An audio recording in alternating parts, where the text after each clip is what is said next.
ماشاء اللہ لا حول ولا قوۃ الا باللہ العلی العظیم اعوذ باللہ من الشیطان الرجیم بسم اللہ الرحمن الرحیم الحمد للہ وکفی والصلاۃ والسلام علی عبادہ الذین اصطفی اما بعد فرب اشرح لی صدری ویسر لی امری واحلل عقدۃ من لسانی یفقہوا قولی وقل رب ادخلنی مدخل صدق واخرجنی مخرج صدق واجعل لی من لدنک سلطانا نصیرا بسم اللہ وباللہ وتوکلت علی اللہ۔ قال اللہ تبارک و تعالی فی سورۃ النساء آیت نمبر 34 اعوذ باللہ من الشیطان الرجیم بسم اللہ الرحمن الرحیم الرجال قوامون علی النساء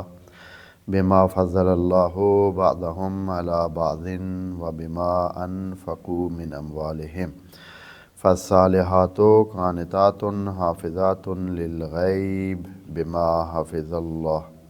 واللاتی تخافون نشوزہن فعظوہن واہجروہن فی المضاجع واضربوہن فإن اطعناکم فلا تبغوا علیہن سبیلا ان اللہ کان علیا کبیرا صدق اللہ العظیم۔ یہ آیت بہت ہی مہم اور رکنی قسم کی آیت ہے، اور اس کی بنیاد پر دین کے حوالے سے، اسلام کے حوالے سے عورت کے حقوق یا عورت کے ساتھ برتاؤ کا جو بیانیہ ہے وہ تشکیل پاتا ہے۔ اگر اس کا معنی صحیح سمجھا جائے تو یقیناً اس معنی کے مطابق بہت ساری صورتحال اور بنتی ہے، اور جو روایتی تفسیروں میں معنی موجود ہے اور روایتی انداز میں لیا گیا ہے اور مردانہ معاشروں میں اس کو زیادہ پروموٹ بھی کیا گیا ہے اور اس کے اوپر زور دیا گیا ہے، جو روایتی معنی ہے اس کے مطابق خواتین زیر دست ہیں مردوں کے، مرد حکمران ہیں، اور اس کے بعد جو آیت کا اگلا حصہ ہے اس میں تو اس سے بڑھ کر عورتوں کے ساتھ جو برتاؤ کا انداز بتایا گیا ہے وہ بھی بہت ہی نامناسب لگ رہا ہے کہ قرآن اس طرح نہیں چاہ رہا، لیکن یہی معنی کیا گیا ہے۔ وجہ یہ ہے کہ قرآن کو صحیح طریقے سے اس کے معانی اس کے اپنے الفاظ کے مطابق نہیں لیے گئے ہیں۔ بہرحال ہم کوشش کر رہے ہیں، ہم وہ معنی بھی سامنے رکھیں گے دوستوں کے جو روایتی طور پر بیان ہوتا ہے اور کیا گیا ہے، اور وہ معانی بھی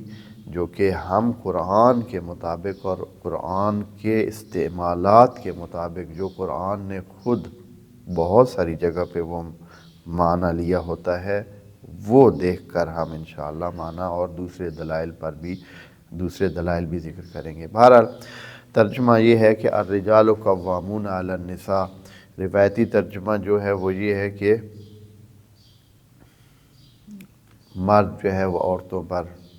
عورتوں کے سربراہ ہیں، قوام ہیں، یعنی ان کے حکمران ہیں۔ حالانکہ قوام کا معنی عرض کیا ہے، قوام کا معنی ہوتا ہے پشتیبان،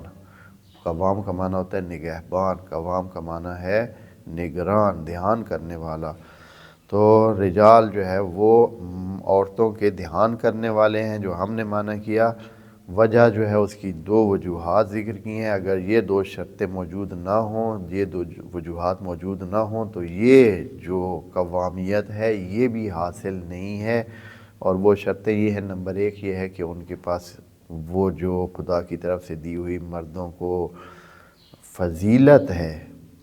یا فضل ہے۔ فضیلت سے مراد برتری نہیں ہے، فضل سے مراد نوازنا ہے۔ جو اللہ نے نوازا ہے خب مسلم ہے کہ مردوں کو جسمانی طور پر طاقتور بنایا ہے، سختیوں کو جھیلنے کے لیے ان کو تیار کیا ہے، دفاع کرنے کی صلاحیت ان میں موجود ہے، یہ تحفظ دے سکتے ہیں خود کو بھی اور خواتین کو بھی۔ تو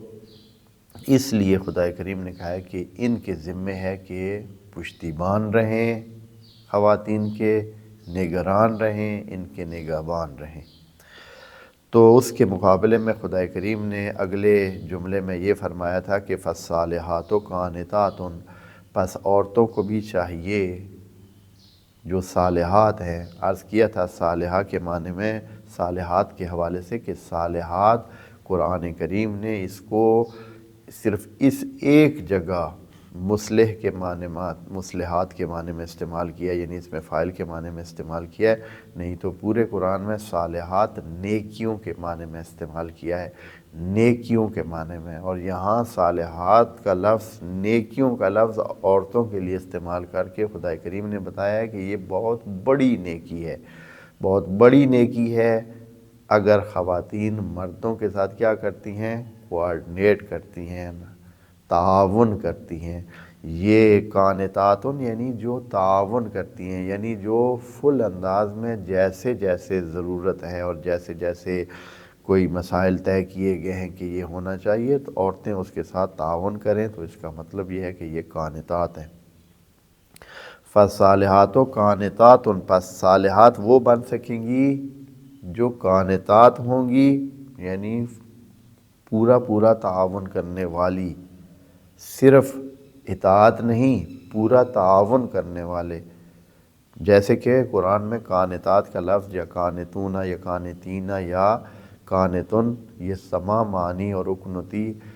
یہ سب استعمال ہوئے ہیں، اور ان کا معنی یہ ہے کہ بالکل ٹوٹلی آدمی ایک کسی چیز کے حوالے سے ہم آہنگ ہو جائے، اس کے ساتھ تعاون کرنے والا، اور اس کے ساتھ جڑ جائے اور اسی طرح کرے جو دوسری طرف سے کوئی چاہ رہا ہے یا جو دوسری طرف کو بالکل راضی کر سکتا ہے۔ تو یہ حافظات للغیب، ساتھ ہی یہ کیا ہیں، غیب کی حافظات ہیں، یعنی یہ صالحات تب ان عورتوں کو صالحات کا درجہ مل سکتا ہے کہ یہ نمبر ایک قانتات ہو، یعنی پورا تعاون کریں، دوسرا یہ ہے کہ غیب کی حفاظت کریں، حافظات للغیب، یعنی یہ ہے کہ جو بھی سلسلے ہوں اپنے معاشرے کے، اپنے چاہے چھوٹی یونٹ ہو جیسے گھر ہے، یا یہ ہے کہ اس سے بڑی پورا ایک خاندان ہے، یا اس سے بھی بڑی لیول پورا محلہ ہے یا پورا شہر ہے یا پورا ملک ہے، تو تمام میں وہ کیا ہوں، حافظات للغیب ہوں۔ بہت ساری باتیں ہوتی ہیں جو چھپانی چاہیے، جو باتیں بھی ہم چھپاتے ہیں ان کو غیب کہتے ہیں، جو باتیں یا چھپی ہوئی ہوتی ہیں یا چھپائی جاتی ہیں، خوب چھپائی جاتی ہیں کسی مقصد کے لیے چھپائی جاتی ہیں۔ ہر انسان کے بہت سارے غیب ہوتے ہیں، ہر انسان کے بہت سارے غیب ہوتے ہیں، بہت سارے راز ہوتے ہیں، بہت سارے مسئلے ہوتے ہیں جو خواتین کو، چونکہ مردوں کے ساتھ وہ ان کا بہت ہی قریبی تعلق ہوتا ہے، تو وہ بہت ساری باتیں ان کو پتہ ہوتی ہیں، ان کو بہت سارے سلسلے پتہ ہوتے ہیں۔ تو وہ خواتین کیا ہے، اللہ تعالیٰ فرماتا ہے کہ اگر یہ حافظات للغیب، جو ان کو غیب کی، جو ان کو باتیں پتہ ہیں، ان کی وہ کیا کریں، حفاظت کریں، دھیان کریں۔ یہاں روٹین کا اور روایتی اور جو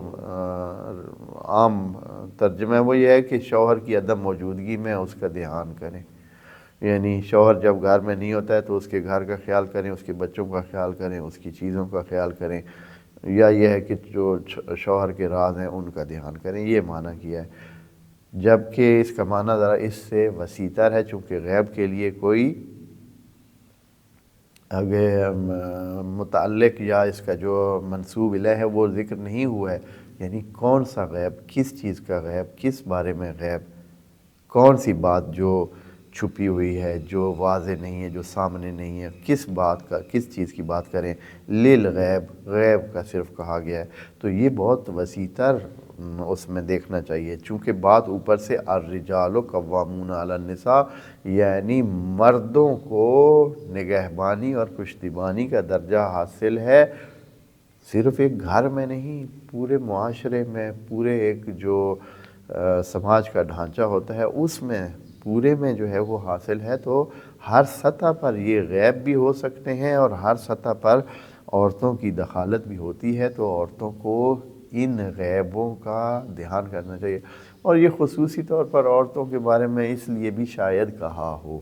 شاید میں کہہ رہا ہوں کہ عورتوں کو خصوصی طور پر کیوں کہا گیا ہے کہ وہ ایک تو یہ ہے کہ قانتات ہیں، یعنی فل تعاون کرنے والی ہیں، تمام تر اپنے آپ کو اس جو طے کیا گیا پالیسی ہے یا جو طے کیے گئے سلسلے ہیں اس کے ساتھ بالکل ہم آہنگ رکھتی ہیں، جوڑ کے رکھتی ہیں۔ اور دوسرا یہ کہ حافظات للغیب، یہ عورتوں کو کیوں کہا گیا؟ یعنی مردوں کے لیے بھی تو یہ مسئلہ ہو سکتا ہے، عورتوں کو اس لیے کہا گیا کہ یہ تھوڑا زبان کی کچی ہوتی ہیں، پیٹ میں بات رکتی نہیں ہے۔ ہاں، جیسے مشہور ہے کہ یہ پیٹ کی کیا ہوتی ہیں، کچی ہوتی ہیں، بھائی بات جلدی آگے چلاتی ہیں، بتاتی ہیں، حتماً اپنی معلومات کو ضرور شیئر کرتی ہیں، ضرور جو ہے وہ آگے باتیں کرتی ہیں۔ تو ان سے سلپ ہونے کا خطرہ ہے کہ جو قومی راز ہوتے ہیں، جو گھریلو گھرانوں کے راز ہوتے ہیں، اکثر گھرانوں کے راز اسی عورتوں کے ذریعے سے ہی ادھر ادھر ہو جاتے ہیں، حالانکہ وہ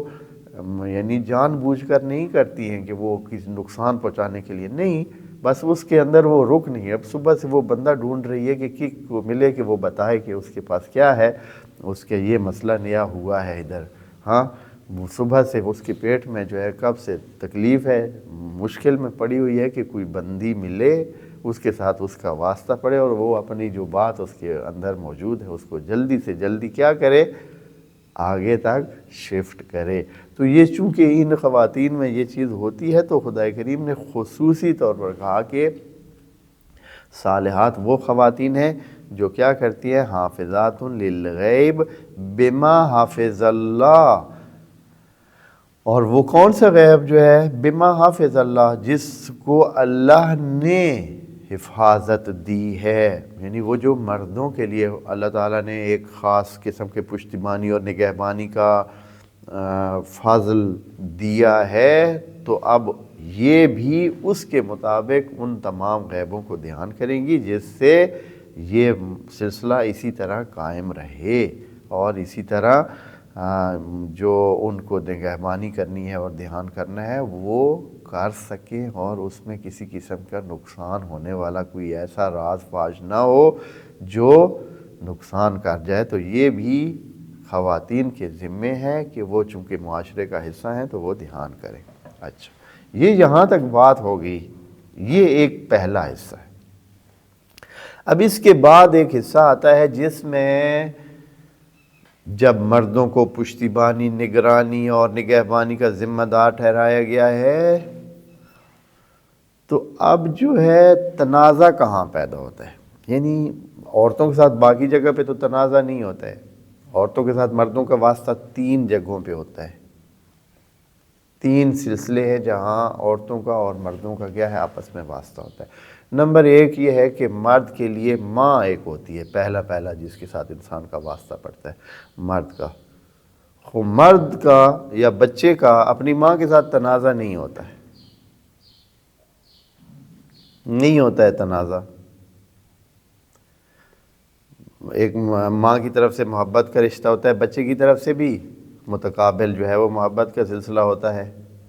دوسرا ہوتا ہے اس کی بہن، اس کی بہنیں ہیں، اب بہنوں کے ساتھ بھی زندگی کا ایک مشترکہ دورانیہ ہوتا ہے، جب تک کہ بہنوں کی شادی نہیں ہوتی، جب تک کہ بھائیوں کی شادی نہیں ہوتی، ایک مشترکہ، اس میں کوئی ایسا اختلاف نہیں ہوتا ہے جس کو تنازع کہتے ہیں۔ چھوٹے موٹے جو ہے نا نوک جھونک تو خیر وہ ٹکی رہتی ہے، وہ کوئی اتنا مسئلہ نہیں ہوتا ہے، اس کو تنازع نہیں کہتے یا جھگڑا یا مسئلہ نہیں کہتے ہیں۔ ہاں، جو چیز جہاں جا کر انسان کا واسطہ پڑتا ہے اور جہاں جا کر کوئی ایسی تیسرا رشتہ جو ہے، تیسرا رشتہ یہ ہے کہ وہ کوئی خاتون کسی مرد کی بیوی ہو، ایک طرف شوہر ہے اور ایک طرف بیوی، یہاں آ کر جو ہے مرد کے سامنے سمجھیں کہ ایک صحیح پورا وجود جو ہے موجود ہے، اس کے تمام تر جو بھی سلسلے ہیں ان کو دیکھ بھال کرنے کے لیے، یعنی مرد کو تو یہ قوت حاصل ہے خدا کی طرف سے فضل کی وجہ سے کہ وہ عورتوں کی دھیان کرے، لیکن یہاں یہ جو عورت بیوی کی صورت میں آئی ہے یہ کہتی ہے کہ ٹھیک ہے، زور تیرے پاس ہے، قوت ارادی بھی تیرے پاس ہے، دھیان بھی تو نے کرنا ہے، گھر کو بھی تو نے چلانا ہے، لیکن تیری تفتیش کا کام اور تیرے اوپر نگرانی کا کام جو ہے، تیرے سارے کاموں کی نگرانی یہ میری ڈیوٹی ہے۔ ہاں تو یہ ہے کہ وہ بہت ہی خاص انداز میں اپنے شوہر کو کیا رکھتی ہیں، یعنی اپنا بنانے کی کوشش کی، یا جو بھی ان کا ہوتا ہے کوشش تو ان کی یہ ہوتی ہے کہ یہ مجھ سے دور نہ ہو، ادھر ادھر نہ ہو،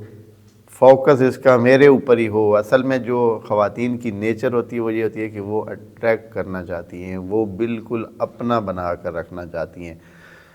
ٹوٹلی وہ کسی کے ساتھ اس کو شیئر یعنی نہیں کرنا چاہتی، یا وعلیکم السلام، یا اس طرح کی کوئی جو بھی نفسیات ہیں خواتین میں، تو وہ اس کو پانے کے لیے کیا کرتی ہیں، کئی سلسلے کرتی ہیں۔ تو بہرحال یا پھر مزاج بعض اوقات نہیں ملتے ہیں، مزاج مرد کا مزاج اور طرح ہے، عورت کا مزاج اور طرح ہے، وہ اور گھر سے آئی ہے، وہ اور گھر سے آئی ہے، تو میاں بیوی کے آپس میں مزاجوں کے نہ ملنے یا ان کے ہر وقت مختلف حالات میں ہونے کے بہت سارے چانسز ہیں۔ تو یہاں سے جو ہے نا وہ جو عمومی قاعدہ ہے اس سے ہٹ کر ایک سلسلہ یہاں سے شروع ہوتا ہے۔ پس تنازع یہاں جو آگے بات ہو رہی ہے جملے میں کہ اگر آپ کو ڈر ہو کہ یہ خواتین نشوز کریں گی، خواتین کے بارے میں خدا کریم نے مردوں کو کہا کہ آپ ان کے پشتیبان ہیں، ان کے نگران ہیں، ان کے نگہبان ہیں، یا جنہوں نے حکمران کا معنی کیا ہے حکمران ہیں۔ ہاں تو یہاں آ کر تو بیوی ماں کے ساتھ تو کوئی مسئلہ نہیں ہے، بہنوں کے ساتھ تو کوئی مسئلہ نہیں ہے، جہاں مسئلہ پیدا ہوتا ہے وہ کون ہوتی ہے، وہ ہوتی ہے بیوی۔ تو یہاں خود بخود یہ اگلا جملہ جو ہے نا وہ مڑ جاتا ہے ادھر بیویوں کی طرف، یعنی اس کا یہ حصہ کہ اگر آپ کو یہ خوف پیدا ہو گیا ہے کہ بیوی کے ساتھ تنازع جو ہے وہ چل رہا ہے، یعنی وہ بھی پیچھے ہٹنے کو تیار نہیں ہے، یہ بھی پیچھے ہٹنے کو تیار نہیں ہے، تو اب کیا کیا جائے، حل کیا کیا جائے اس مسئلے کا؟ ہاں تو بعض اوقات کیا ہوتا ہے نشوز کی حد پیدا ہو جاتی ہے۔ نشوز کیا ہوتا ہے؟ نشوز کا مطلب ہوتا ہے یہ جو ابھری ہوئی زمین ہوتی ہے، جو اٹھی ہوئی زمین ہوتی ہے، جو بلند زمین ہوتی ہے، یعنی جو عام روٹین کے اس سے کہیں اوپر ہوتی ہے۔ بس نشوز کا مطلب یہ ہے کہ جو خاتون ایک عام دائرے سے ذرا ہٹ کے اوپر ہو کر وہ کر رہی ہے، یعنی شوہر کی جو نگرانی کا سلسلہ ہے، جو پشتیبانی کا سلسلہ ہے، جو اس کو ماننے کے لیے تیار نہیں ہے، اس کے اوپر قدم رکھنے کے اس پر ہے۔ ہاں تو اس صورت میں کیا کریں؟ خدا کریم ترتیب بتاتا ہے کہ آپ کے پاس ایک ترتیب ہے، اس ترتیب سے چلیں۔ کیا کریں؟ عورت جو ہے وہ اس جو یعنی فرض کریں کہ مرد حفاظت کے لیے کہتا ہے کہ آپ نے گھر سے باہر یا فلاں جگہ پہ نہیں جانا ہے، یا آج نہیں جانا ہے، یا ابھی نہیں جانا ہے، یا آپ نے یہ کام نہیں کرنا ہے، یا مثلا آپ نے باہر کام نہیں کرنا ہے، دفتر میں کام نہیں کرنا ہے، یا فرض کریں کہ فلاں جگہ پہ نہیں جانا ہے، یا آپ نے اس انداز میں نہیں رہنا ہے۔ ہاں آپ کی حفاظت کے لیے ضروری ہے کہ آپ اس طرح کریں، لیکن وہ کہتی نہیں میں آزاد ہوں، آپ مجھے پابند نہیں کر سکتے ہیں، میں یہ کروں گی۔ ہاں تو اس صورت میں پھر کیا کرے مرد؟ ہاں مرد کو کیا طریقہ کار اپنانا چاہیے، یہ طریقہ کار بہت مہم ہے قرآن کے الفاظ میں، جس کو ہم انشاءاللہ ڈسکس کریں گے۔ نمبر 1 واللاتی،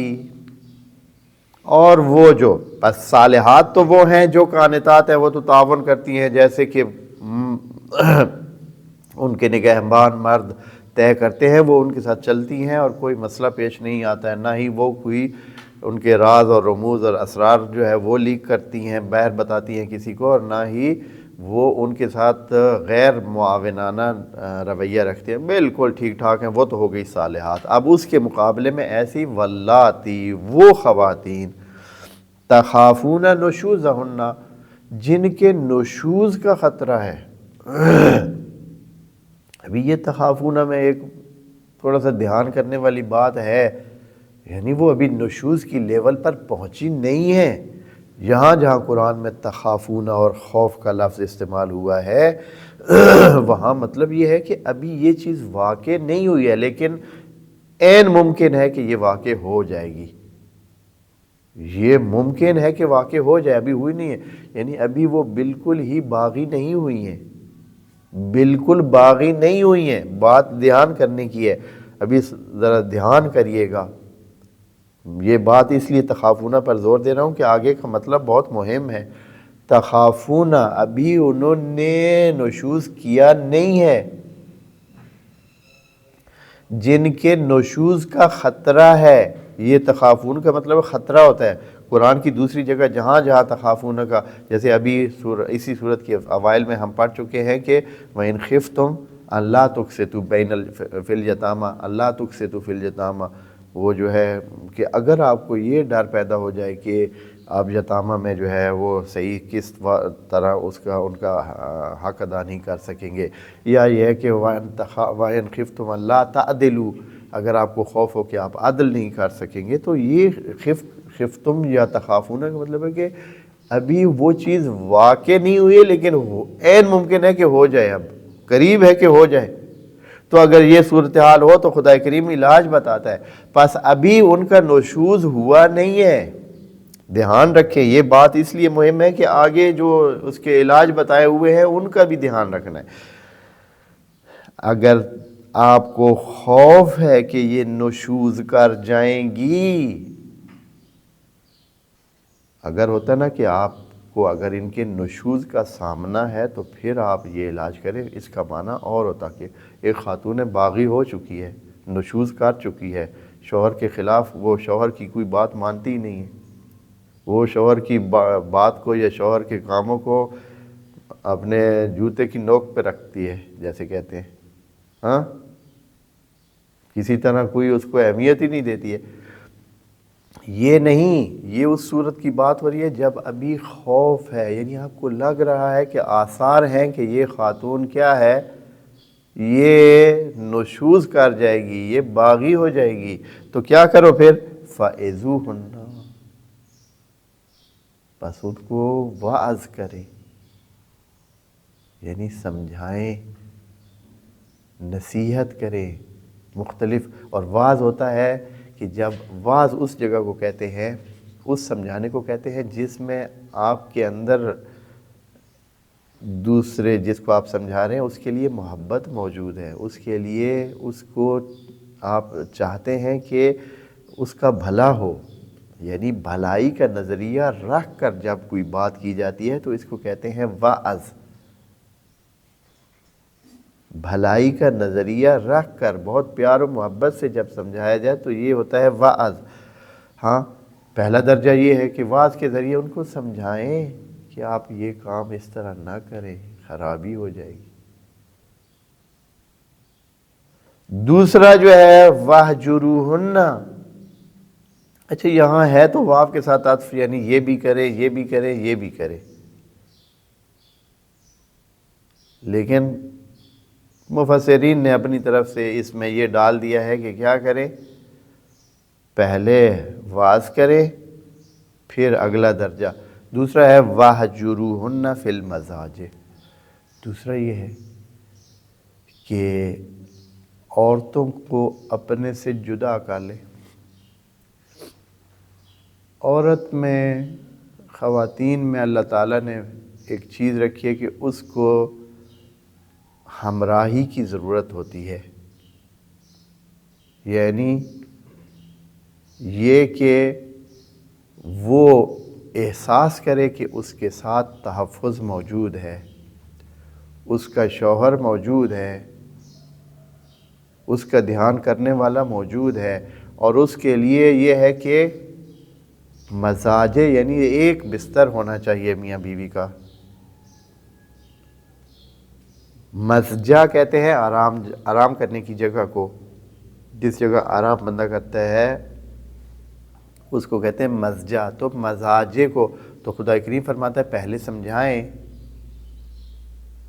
یہ ترتیب جو مفسرین نے کر دی ہے، ویسے تینوں اکٹھے بھی ہو سکتے ہیں، سمجھائیں، پھر اگر ابھی بھی نہیں سمجھ رہی ہیں تو تھوڑا سا ان کو احساس دلانے کے لیے کہ بھائی آپ کام غلط کر رہی ہیں، آپ باغیانہ رویہ جو اپنائے ہوئے یہ ٹھیک نہیں ہے، اپنا بستر ان سے جدا کر لیں، آپ اپنے اس پہ علیحدہ ہو جائیں، ان کو اپنی جگہ پہ علیحدہ جو ہے سونے دیں۔ اس سے خواتین کو بہت اثر پڑتا ہے، خواتین کے لیے یہ چیز بہت ناقابل برداشت ہوتی ہے کہ ان کو احساس ہو کہ شوہر مجھے اگنور کر رہا ہے، شوہر مجھے اب نہیں میری طرف اس کی توجہ نہیں ہے، بلکہ وہ مجھے نظر انداز کر رہا ہے۔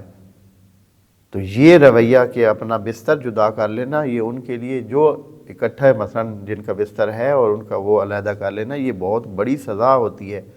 تو اس سے احساس دلایا جاتا ہے۔ یہ جو ہے ویسے شریعت میں جو فقہ میں بھی یہ لکھا ہوا ہے کہ فقہ کی کتابوں میں آیا ہوا ہے کہ ہر 4 راتوں میں سے ایک رات بیوی کے ساتھ قریب اس کے جو ہے نا لیٹنا چاہیے، صرف لیٹنے کی بات کر رہا ہوں، اتنا قریب کہ میاں بیوی کی جسم کی گرمی ایک دوسرے کو پہنچے، یہ حکم ہے ہر 4 میں سے ایک رات۔ تو اب جب آپ اس کو علیحدہ کریں گے تو یقیناً یہ چیز نہیں ہوگی، یعنی خدا کریم اس میں کہہ رہا ہے کہ یہ جو آپ کی واجب کام ہے میاں بیوی میں، یہ اس جدا کر لے جب آپ کو باغیانہ رویہ نظر آئے تو نہ، اب پھر اس کو وہ جو آپ کا حق، اس کا حق، یہ بیوی کا حق ہے، بیوی کا حق ہے کہ شوہر اس کو اپنے قریب لیٹنے دے، لیکن اس صورت میں خدا کریم فرما رہا ہے کہ اس کو جدا کر دے، نہ کرے۔ اگلا جو چیز ہے، تیسری صورت یہ ہے، یہ مفسرین نے اس کو ترتیب میں کہا کہ پہلے واز کریں، پھر جو ہے اگر بھی نہیں سمجھی ہے تو پھر اس کے ساتھ اپنا بستر جدا کریں، علیحدہ سونا شروع کر دیں، اور تیسری صورت جو ہے وہ یہ ہے کہ یہ لفظ ہے وَاضْرِبُوهُنَّ، یہ لفظ بہت بہت بہت مہم ہے۔ اس کا معنی جو لیا گیا ہے عام طور پر، جیسے کہ یہاں بھی لکھا ہوا ہے، اور پھر بھی باز نہ آئیں تو انہیں مارو، یہ روایتی معنی ہے۔ میں انشاءاللہ اگلے اس میں ہم دیکھیں گے وَاضْرِبُوهُنَّ کا کیا مطلب ہے۔ روایتی معنی یہ ہے کہ پھر ان کو مارو، لیکن قرآن میں لفظ ضرب جو کہ 27 مختلف صیغوں میں استعمال ہوا ہے، ضرب کا لفظ قرآن میں 27 مختلف صیغوں میں استعمال ہوا ہے اور 41 بار یہ لفظ آیا ہوا ہے، تو وہاں کہیں بھی اس طرح بدنی مار کے لیے استعمال نہیں ہوا ہے کہ کسی بندے کو مار پیٹ کی جائے۔ تو آیا ادھر ہم یہ معنی لے سکتے ہیں، پھر قرآن کی بہت ساری دوسرے مثالوں کے ساتھ بھی ہم بتائیں گے کہ آیا یہ معنی یعنی مارنے پیٹنے والا آیا ہو سکتا ہے، لیا جا سکتا ہے معنی یہ، یا نہیں لیا جا سکتا۔ میرا نظریہ یعنی جو قرآن سے ہم نے لیا ہے، اور انشاءاللہ کل اگلی نشست میں انشاءاللہ کوشش کریں کہ واضح کریں گے، اصلاً یہ معنی کہ کسی یعنی عورت کو مارا پیٹا جائے، یہ اصلاً قرآن کا معنی نہیں ہے۔ والسلام علیکم ورحمۃ اللہ وبرکاتہ۔